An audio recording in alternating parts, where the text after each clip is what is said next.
सर्वांना माहीतच आहे आपण इथे कशासाठी जमलो आहोत। तरी सुद्धा आपले सर्वांचे लाडके पती पत्नी आणि शिक्षक आणि मॅडम यांना म्हणजे खूप दुःखाने आणि निरोप देताना खरंच शाळेचा फाटकातून आत येताना असं मनात एक धडधड सारखं होत होतं की मी त्या दिवशी मी पूनम ताईला सांगितलं की मला इथून जाता वेळेस पण सरांची आणि मॅडमची आठवण येत आहे की बा इकडे याव की नाही असं वाटत आहे।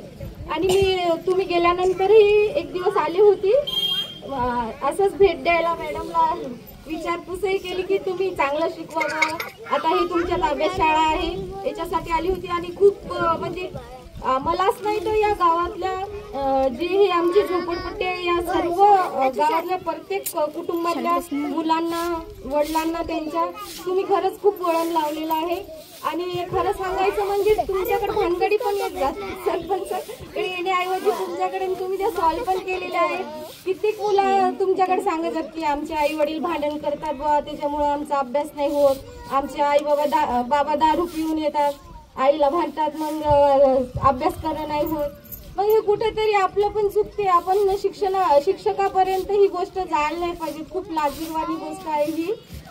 तरी पण ते सर आपल्याला त्यांचं म्हणूनच त्यांनी घेतलं आणि ते एक त्याच्यातून मार्ग काढून म्हणा का हे म्हणा ते त्यांना सांगत असत। कितीतरी बाया इथे येत होत्या, मला माहिती आहे सरांकडे खूप सारे सांगत होते की आमचा नवरा दारू पिते हे पिते। सर शिक्षक आहेत तरी सुद्धा ते त्यांच्या मुलाला शिकून त्यांना पण सांगत असत की तुम्ही असं नाही असं वागा।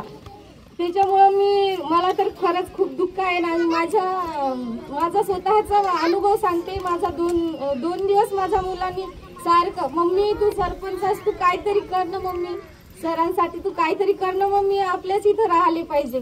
पण खरं ना निसर्गाचा एक नियम आहे, बदल हा निसर्गाचाच नियम आहे। बदल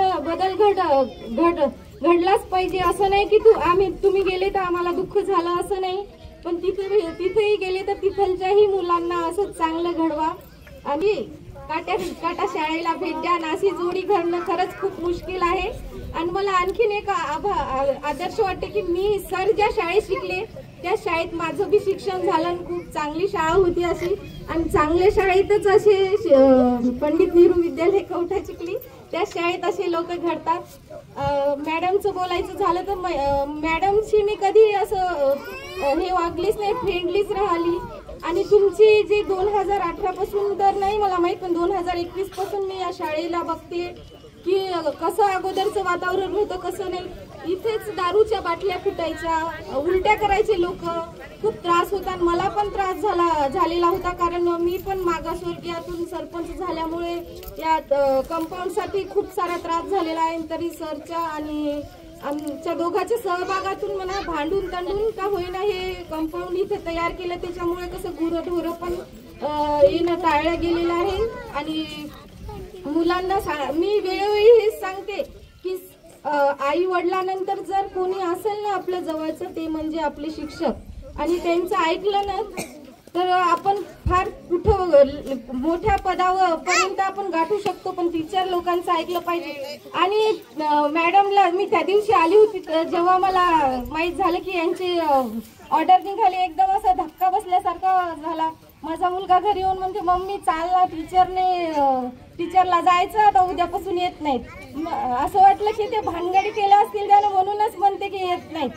पण मग नंतर आल्यानंतर समजलं खरंच खूप दुःखद अशी गोष्ट होती। आणि असं वाटतं की तुम्ही पुन्हा जर तुम्हाला चान्स भेटला तर तुम्ही हेच गाव निवडा आणि हेच गाव याच गावी आपल्या गावी यावी एवढीच इच्छा व्यक्त करते। आणि खूप खूप शिका आणि मोठे व्हा सर आणि टीचरचं स्वप्न पूर्ण करा, बस एवढीच अपेक्षा आहे। आणि बरेच मुलं असे पण आहेत आता मुलामध्येच नाही तर त्याच्या आई वडिलांमध्ये पण बदल दिसून येते। आणि कसं आहे ना मुलं जर तुम्ही इथं शिकवता ते घरी जाऊन त्यांच्या आई वडिलांना सांगतात की नाही मम्मी असं कर का तसं कर, त्याच्यामुळे ते आपोआप बदल होत चाललेला आहे याच्यामध्ये। नाही तर याच्या अगोदर त्याच्या अगोदर मी पण पाहिलं इथं, मी अनुभव पण घेतला, म्हणजे माझं सासरच असल्यामुळे मी इथंच राहते, त्याच्यामुळे मी स्वतः अनुभव घेतला की इथलची परिस्थिती कशी आहे.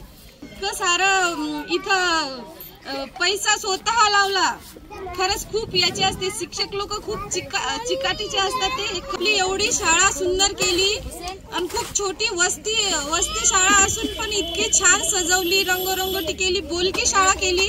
खरंच खूप चांगलं आहे आणि तुमचं दोघा पती पत्नीचं कौतुक करावं तेवढं कमीच आहे. वेळ खूप होत आहे म्हणून मी एवढेच बोलते आणि जिथे राहा तिथे असे छान राहा आणि चांगले राहा, एवढेच बोलते.